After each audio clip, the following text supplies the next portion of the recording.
Now, this week, the Bill and Melinda Gates Foundation, set up by the multi-billionaire and his wife, announced several £100 million worth of funding for family planning programmes in some of the world's poorest countries. The plan, supported by the British government, is to reduce unwanted pregnancies and help prevent the spread of disease. While the cause may not seem unusual, what is surprising is that Melinda Gates is a Catholic, a church which has long been against the use of any contraception. Melinda says she's optimistic the Pope will change his views.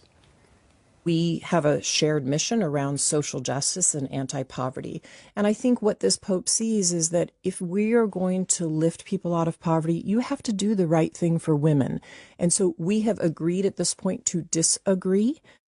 Well, the Pope shows no sign of fulfilling Melinda Gates' hopes, but should the Catholic Church change its stance on contraception? Well, joining us now are Obianuju Ekiocha, a Catholic campaigner for the promotion of African values, Danielle Spencer, who is an international aid worker, Claire Short, Catholic blogger and writer, and Amy Lavelle, a journalist and feminist. Uju, the money being made available will help women take control of their lives and the size of their families. Surely that is a positive step, particularly in terms of poverty. I'm sure Melinda Gates means well, but you see, the problem is there is an arrogance and something in what I see as questions not being asked in all this talk about contraception and helping women to space their children is what exactly, when speaking of Africa, for example, what exactly do women want? In most of the African countries, you get to find, as research continues to show all the time, that African women, in a lot of the countries, African women's desired number of children is actually quite high. So in cultures where people, for example, value children or value big families, what are you saying to the women if you continue to push their governments towards the so-called family planning projects? Not that people are not spacing their children, is that this might be indeed an insidious way of moving the agenda of population control. So family planning projects in developing countries are bad? No, I'm not saying... Or there are Western countries forcing their values. Exactly. I'm not saying they're bad in and of themselves, but I'm saying that there is a real problem with a multi-billionaire from the Western country coming in to tell African governments what to do or how to control populations. Danielle, you're looking quite puzzled there as you were listening. What's your response to that? Well, I think it's an interesting perspective, but ActionAid is slightly different, I think, from maybe the traditional model of NGO work. We work with grassroots women's rights organisations and we deliver what they ask us to deliver. And they're asking us to deliver family planning. In our most recent report, we talked with a woman called Evelyn. Evelyn risked domestic violence, she risked abuse from her husband in order to take contraception in secret, because in the health system in Liberia, where she's from, it was apparent that she had to go with her husband in order to receive contraception, and there was a disagreement within that family. Now, her husband was violent. 1 in 3 women experience sexual or physical violence at the hands of most likely at the hands of an intimate partner. Reproductive coercion is a real issue, and we need to be able to not leave those women behind. And we talk about birth control. What about disease? Well, when we talk about disease, ActionAid is really a women's rights organisation, so we're really about choice. So if women have the choice, then obviously, disease and spread of disease would go down. But fundamentally, we're not talking about population control. We're not talking about economics here. We're talking about women's right to choose whether to have a child. And that's very difficult for a huge number of women who are in violent relationships. Uju's shaking her head. We'll come to you in just a moment, That's Claire. okay. I want to bring you in because isn't it about time the Pope changed the Catholic stance on contraception? Well, it's interesting because whenever we get into the contraception debate, you've got the artificial contraception side saying that this is a women's issue. And do you know what? It's just not, OK? The way the Catholic Church approaches it is that it's a couple's issue. And this is really, really important because artificial contraception, what they say is that all the responsibility is on the woman's shoulders.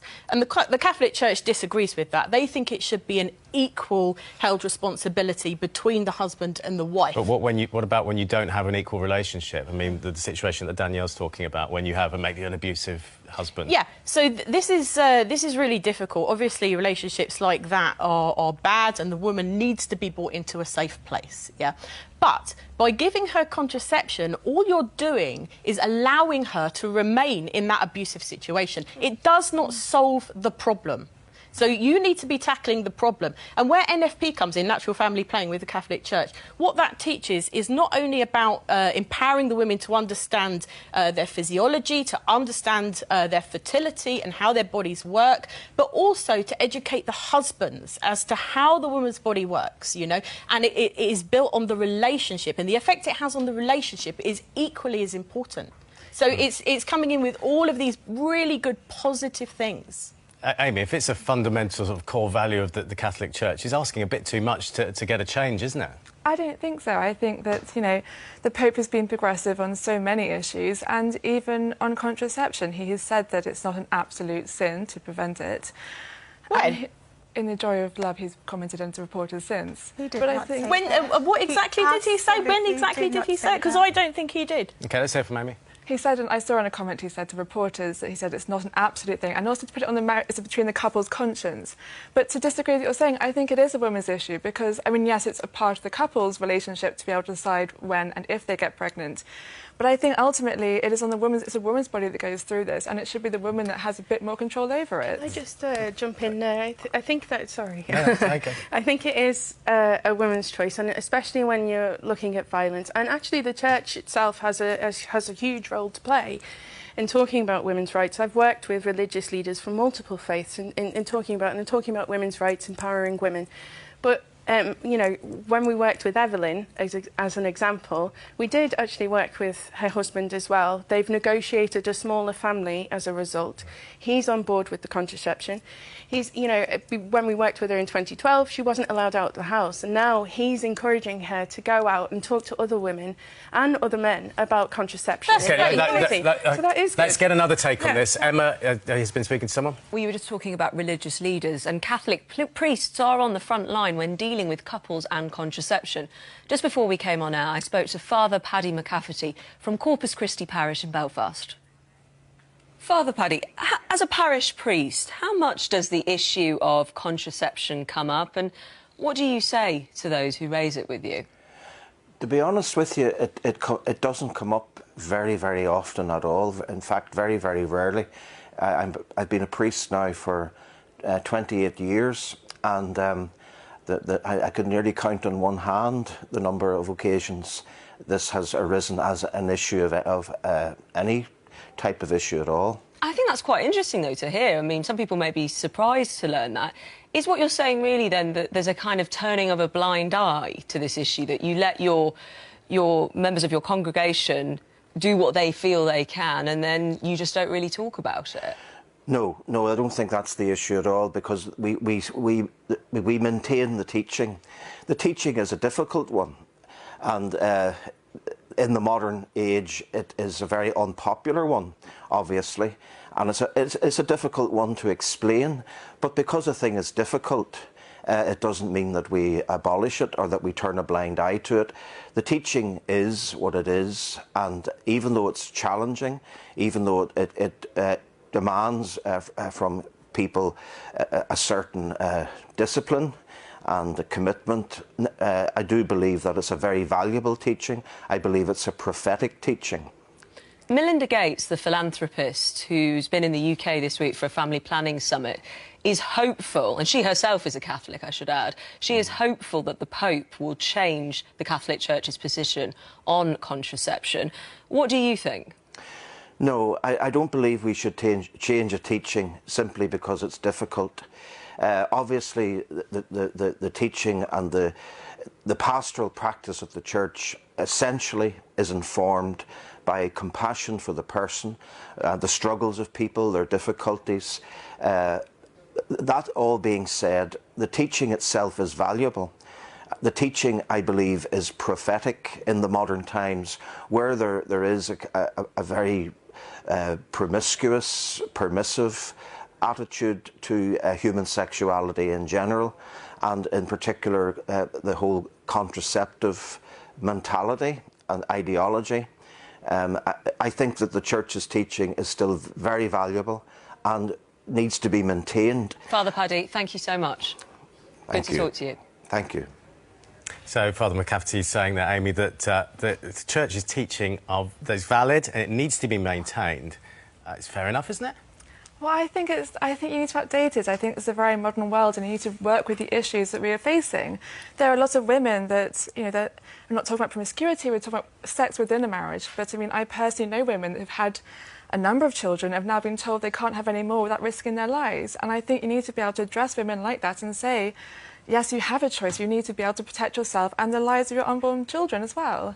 Uji, we're basing this on thoughts and sayings from 1968. No. Surely that's out of date and we need to move on. No, actually, Sean, you are basing this particular thing, or what's going on right now, you're basing it on the Western view to human sexuality and to marriage or the attitude towards sex. There is a problem where the Western world, or people within the Catholic Church in the Western world, continue to try to push the agenda or their viewpoint on a church that is supposed to be universal, on a church that actually since 1980, Africa has had the most tremendous growth with more than 200... And a huge amount of poverty. Tremendous growth in... And a huge... No, but also there is a reduction of poverty. There has been a reduction of poverty in the percentage. There has been. And there are emerging markets in Africa. There are parts of Africa that people don't get to show. Parts of Africa? Parts of Africa not. The problem is that Africa, what the world continues, what we continue to see from news stations, media, Western media, will be the parts of Africa that seems to be very weak. But no one is talking about the emerging markets in Africa. No one is talking about the way the Africans see the family. No one is talking about how Africans understand marriage and things like that. But there is a problem when people from the Western world continue to push their worldview on a church that is supposed to be universal. It is a problem. And the church in Africa is a vital church, it's a vibrant church. It is a church that has grown since 1980. If people didn't like the teachings, then the church would not have been growing as it is. It's grown more than 200%. I have to say, why would Melinda Gates, many would say, why would a woman who is Western and just because she's wealthy try to push her worldview on a church that is supposed to be universal? Many would say that's modern-day imperialism. Emma, people have been getting in touch? Well, it's heated over here. It's heated online as well. Elizabeth says religious teachings have no relevance in the modern world and should not influence governmental policy on contraception or anything else. Irvin says the Catholic Church should be delivering the best teaching to us. It overlooks the role of sex as an act for its own sake, which cements relationships together.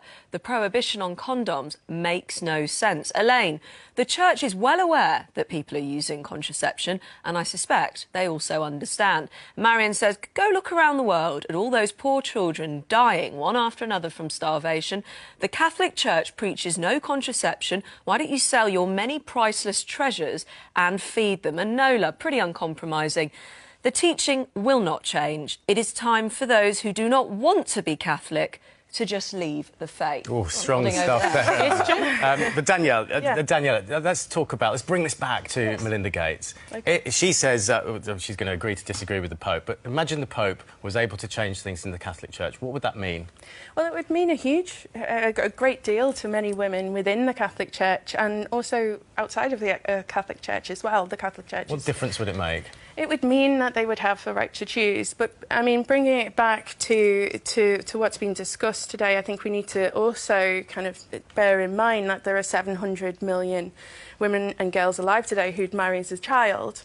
It's not just about intimate partner violence. It's not just about other issues of violence, but children don't have a pelvis that's fully formed, and yet they're marrying, they're having children, and they're dying. Can we 25 just stop child marriage? We should, but we should fight child marriage. Putting them on the pill isn't going to keep them safe, but we can't do it like that. And so, in order to prevent children dying, Then in you birth, can't, that's then Band-Aid. Okay, That's a Band-Aid. Uju and Danielle, I'm going to give the last word to Claire. Thank What would you. you like to see? One really, really important point here that nobody's discussed yet is that nobody really understands. Nobody here, you clearly don't. You're not a Catholic, and that's, you know, I don't blame you for that. Melinda Gates says she's a Catholic. I don't believe she's practising. She clearly doesn't understand the teaching. Nobody has actually explained what the Catholic Church teaching is on sex and marriage. And there is so much prejudice that we have to put up with as Catholics because people do not take the time to learn what the proper teaching is and see how it empowers the woman, see how it empowers the marriage and enhances the marriage. And it is a good and beautiful teaching. I've lived the contraception lifestyle. I lived it for many years. I have lived the NFP lifestyle. And I can tell you that there is no comparison. Thank you very much. We'll end it on that. Thank you to all of you on the panel.